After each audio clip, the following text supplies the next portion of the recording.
Hello viewers.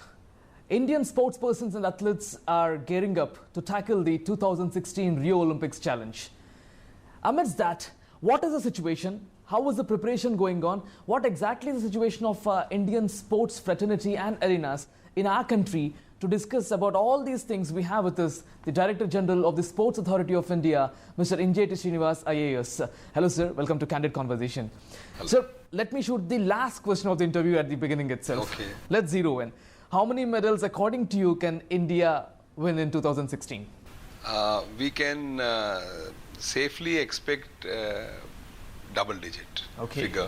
Okay. And I say this on the basis of fairly, in-depth examination and assessment of, our top performers.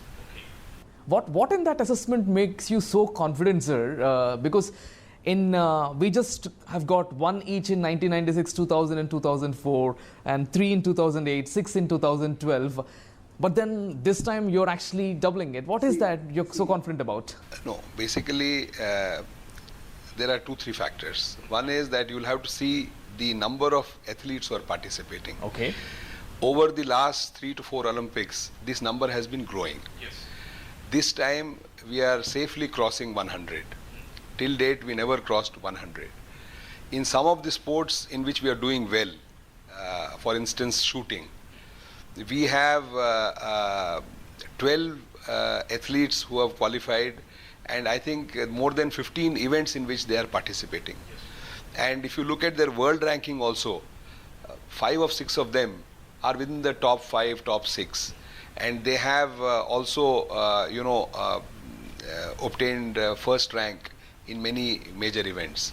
So there is the number of high-performing athletes. We have larger number. So the probability of success is more than what we had in the past. Okay, and then sir, every time, basically the intensity and the efforts put in by the sports persons to train before the Olympics will be same. However, the difference come in where the athletes train. If you can throw some light on how exactly the training is going on. See, sports is very competitive, and competition at the Olympics is the highest level of competition. In fact, such is the attraction of Olympics that even the best of professional athletes, they really want to win a medal in the Olympics. For example, in tennis, it attracts the best of tennis players. Because you are competing at the highest level internationally, it is necessary that your athlete gets all the support which his competitor is getting, in order to see that we leave no stone unturned. This time, I think for the first time, the government in the Ministry of Youth Affairs and Sports started a new scheme called Target Olympic Podium Scheme. The main purpose of this scheme is to give customized support to the best performing athletes. And currently, over 100 athletes have been included under this scheme. And they are getting substantial funding. The minimum band being 30 lakh and the maximum band being over 1 crore of rupees to give them best possible customized training. And a large number of athletes have availed themselves of this funding. Let me give you an example. For the first time, 4 paddlers, TT table tennis players, have qualified for participation in Olympics. Within less than a week of their participation, this 30 lakh financial assistance was sanctioned and disbursed to each of the 4 athletes. And they are pursuing their training. I think 2 of them are training abroad in Europe, and 2 of them are training in India with some foreign exposure also. So I think this sort of intensity of support to an individual athlete was lacking in the past.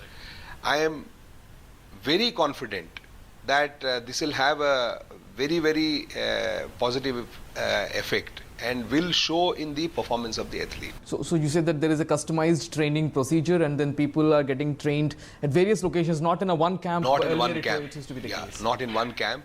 And then you see, today sports has become so scientific and so competitive that the inherent talent is one aspect of it.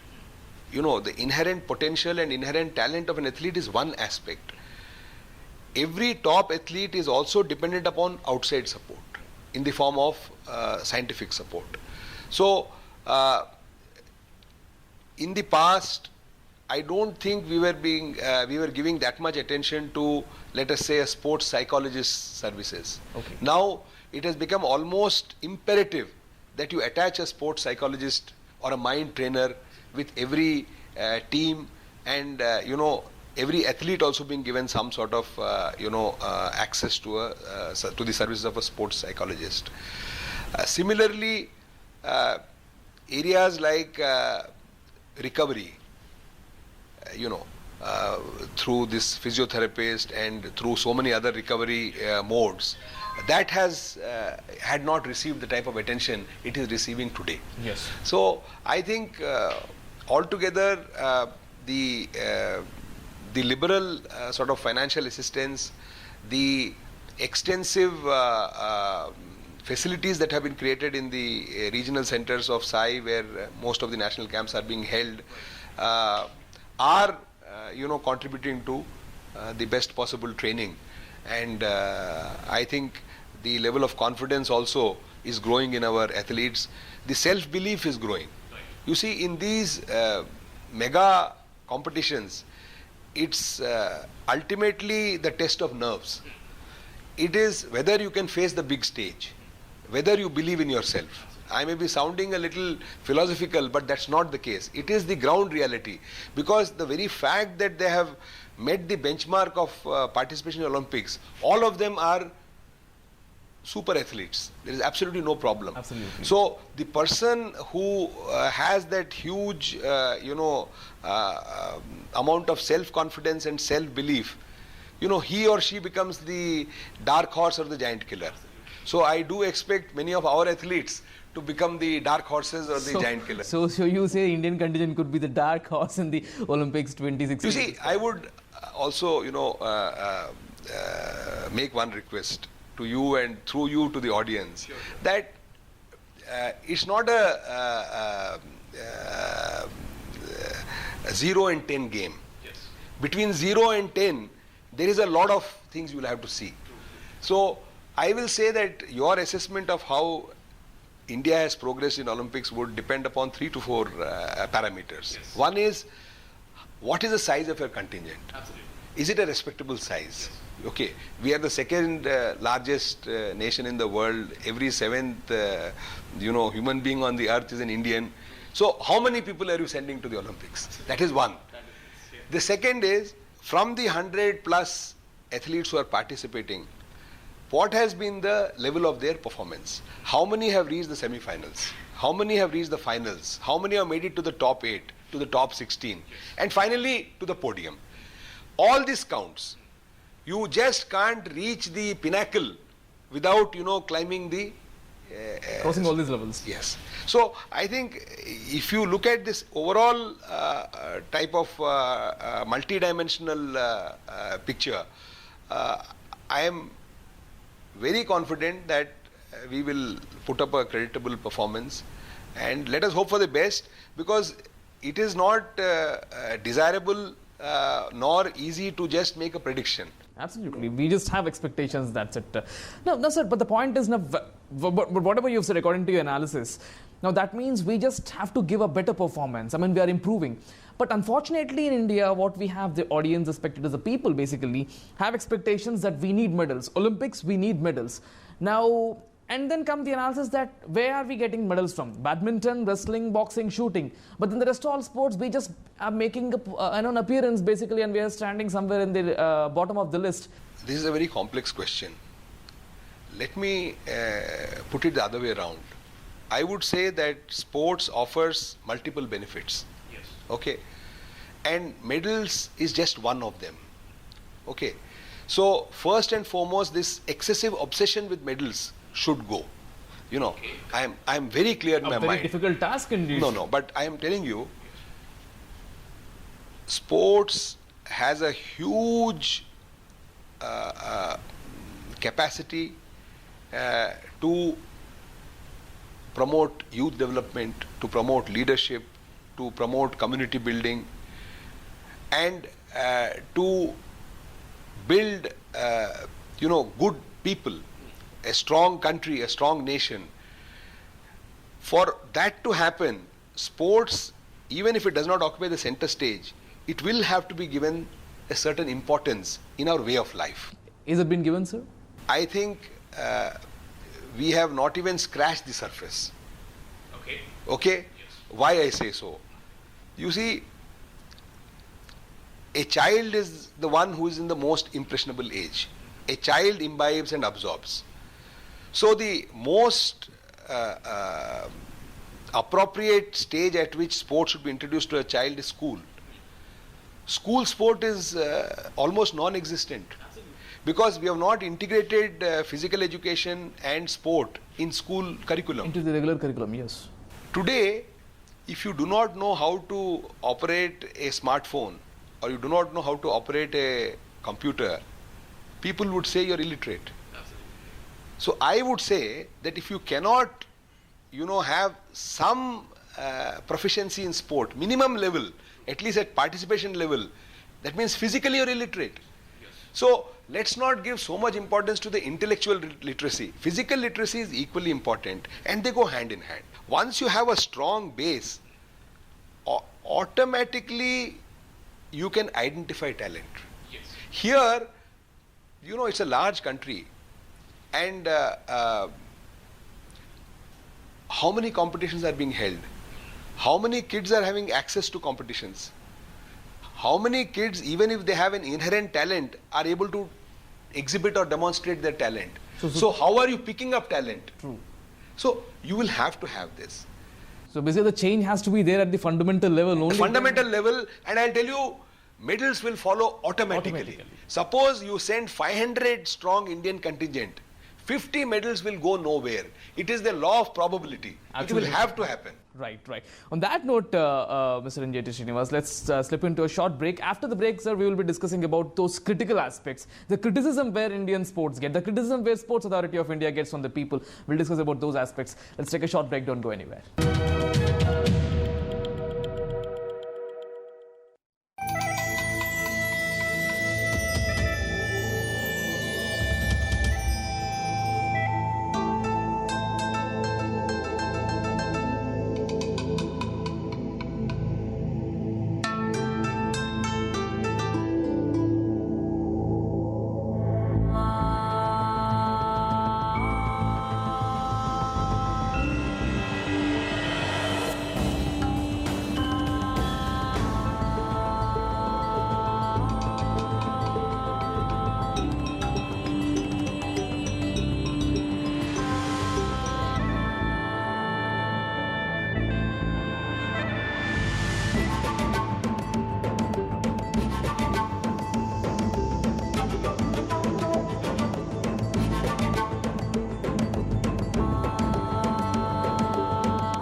मैं प्रतिदिन योग करती हूँ। योग ने मेरा सम्मान और आत्मविश्वास बढ़ाया है।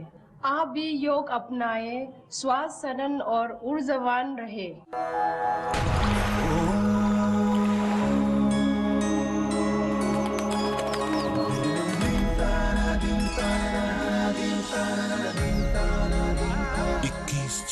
अंतर्राष्ट्रीय योग दिवस। योग संभावनाओं को संभव बनाए।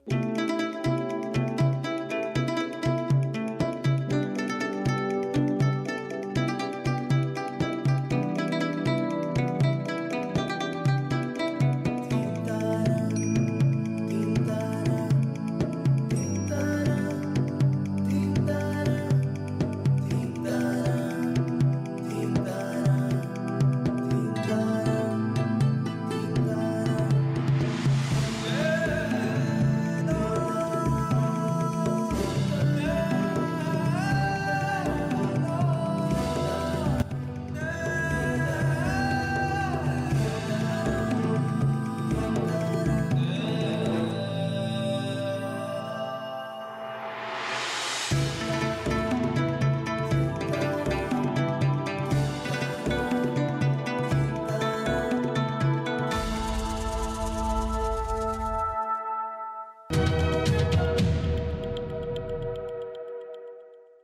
Welcome back to Candid Conversation. Sir, let me ask the same old question, but I rather would expect a new answer. But before I ask, let me give you certain statistics to the people of our country, sir. Since 1900 Olympics, I mean the year 1900, India could win 26 medals together in a span of 112 years. London 2012 was India's most successful Olympics till date, so where it finished with 6 medals, 2 silver and 4 bronze medals. That means we are fetching 1 medal for almost over a 4.5 crore people. That is the ratio. And compared to that, China, with 1 medal, there are 15.5 million people. They have got 87 medals. And US, it is even more lesser, 3 million Americans.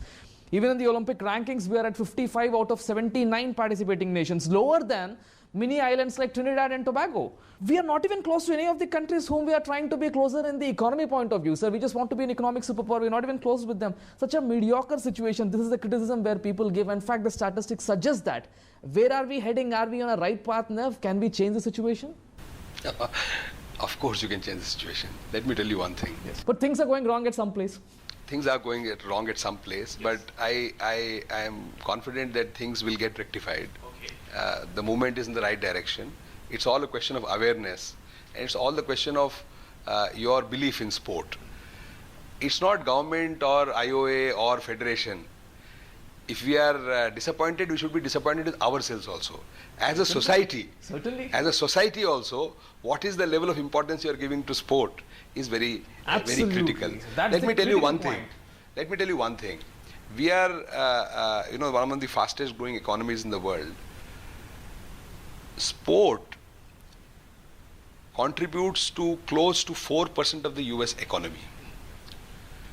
US economy, I think the size is about 18 to 20 trillion. So this 4 to 5% of the GDP which sport contributes works out to about $500 to $600 billion. Okay. Now, why not sport become an important component of the Indian economy? The India also has a very large economy. You have, 2+ trillion sized economy. And if sport can occupy 3 to 4 to 5%, it will transform the fortunes of Indian sport. I'll tell you why. In the Western economy, you will find majority of the sports persons who are actually winning medals at the Olympics are professional sport persons. They are participating in sports and pursuing sports as a career also. Okay, but here in our case, what's happening, when a sports person is performing well and is then able to secure a job by virtue of his sports performance, he is quitting sports. Because he does not see a livelihood in sports. He cannot continue it forever. So the killer instinct is going down. Naturally. Because you see, his employer also is not allowing him to participate. Let me tell you that I must give a lot of credit to the railways and the services and many of the PSUs, earlier banks also were forthcoming in giving jobs to the sports persons. But many of them in the past, things have changed a little now. After recruiting the sports person, he is made a clerk or something, and then he is not given opportunity to contribute to sports development. So this is again another problem. Yes. So what we really need to do is, you need to have school sport as a serious policy matter and promote school sport, make it an integral part of education. Then sports is a part of education. From the government's point of view as well, you're talking about the budget, how United States, how China, how they are investing in the sports this thing.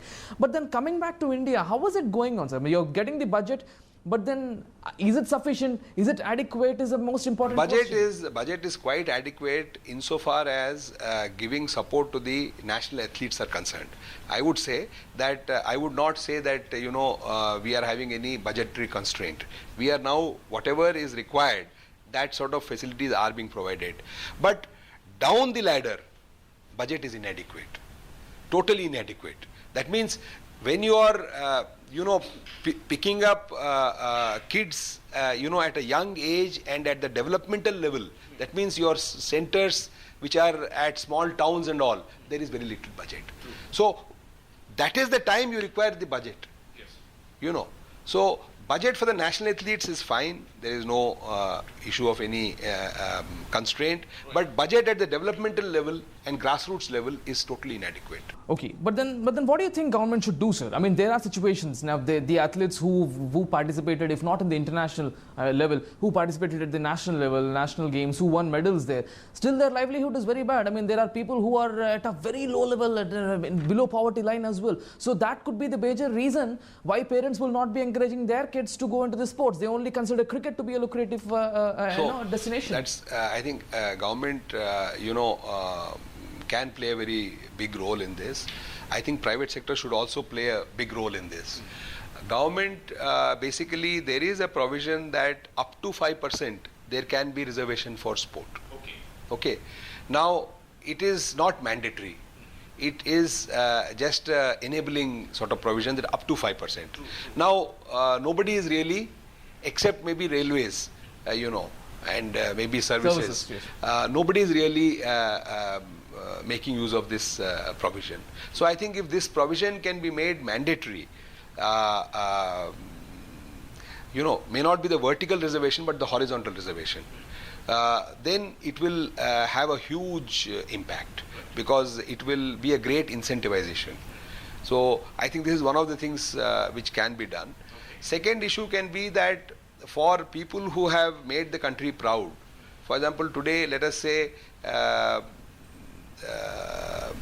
athletes who are no more active athletes, but who have won the highest medals for the country during their times.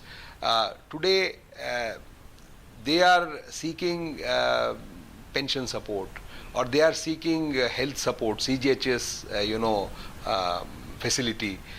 I think we should consider some of these things.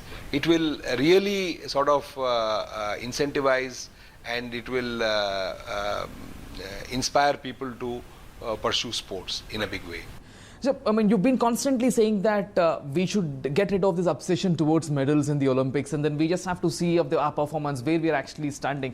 It's fair enough, sir. But presence of our teams, or rather our sports persons, in every game is even there. See, I don't. How long before? I mean, my question is, how long before we make our presence felt in every game? Don't misunderstand when I'm saying that we should dispense with the obsession with medals. Oh, I understand. The medals, they should be a realistic. There should be a realistic expectation. Absolutely. So what I'm saying is, there has to be a progression. So I am saying that we'll have to have a patience to have the progression. And medals will then follow automatically. How long before we actually make our presence felt in every game in Olympics? We'll make our presence felt the moment we have as many athletes as possible who qualify and participate. In all the events? In all the events. Okay. So today, we are, I think, participating in 14 or 15 events. It is better than what, 7, 8 or 9 events we participated in the previous Olympics. You need to have more and more people participating at the world stage. Just because we are, 1 billion plus country, you don't get medals. How many athletes do you have? Yes. So, to put that in perspective, Cuba, which is of the size of Delhi, has about 30,000 athletes participating at the international level. India has barely 5,000. Yes. So, Cuba has a larger athlete population compared to India. So Cuba gets more medals than India. True, but then we have to focus on increasing the number. But then the thing has to be changed from how the foundation level. How do you increase the number? That's it. So you answered the question you asked me. So at the fundamental level, so school sport competition, college sport competition in US, let us see, it is the largest medal winner in almost every Olympics. Majority of the medal winners are university students. Yes. Same thing is with Great Britain now. So you will have to make your foundation. Who should make that, sir? Is the government responsible, or the parents or the schools responsible? I think everybody is responsible. I think government has already taken 2 very important steps. Actually, in the right to education, 2 very important steps have been taken. One is access to a play field has been made mandatory, legally mandatory. Second is engagement of a part-time physical instructor has been made mandatory. This needs to be implemented. Yes. Once this is implemented, a lot of things will change. So two last questions in a very brief way. You've successfully organized this South Asian Games in the Northeast, and the Northeast is really picking up. In fact, that is a target of the government as well, from the sports point of view too. How significant will Northeast region play from the development of sports point of view in our country? Northeast is undoubtedly the sporting powerhouse of India. Okay. There is absolutely no dearth of talent in Northeast. I am telling you that we have so much talent, we are overflowing with talent. Now, you will again get back to me saying, why don't we get medals? Yes. Because that finishing is required. You see, you have to have the capacity to identify the talent, train and retain. Yes. So, that is where the whole issue is, and we'll have to address it. Northeast certainly holding these major events will do a lot of good for Northeast and will do a lot of good for the rest of India. We must focus on holding as many international competitions as we can. I think there can be no faster way of progressing in sport than hosting as many major international events as possible. Right. So one final question. Now, the question is, we are talking about we participating in winning medals in Olympics, but the point is, when can we host Olympics? I mean, are we having that capability to hold a sporting event of such magnitude? We certainly have the capability of hosting such a event in a very efficient and a very economical manner. There is no doubt about it. But I will put one word of caution. To be the host country, you will also have to have a level of performance. Yes. So till such time that we are confident that we will be in the top 10 or 15 in the medal tally, final medal tally, merely hosting an event will not be of much value. So we'll have to work towards a country of India's size and India's importance. I think it is very important that we host also. But whether we host it in 2024 or 2028, whenever we do, I don't think now that is an issue anymore. Right. And we can definitely host one of the best Olympics. I have no doubt about it. Thank you very much, sir, for giving your time. Thank you. So that's in the candid conversation, Mr. Injeti Srinivas, DG of Sports Authority of India. Thanks for watching. Namaskar.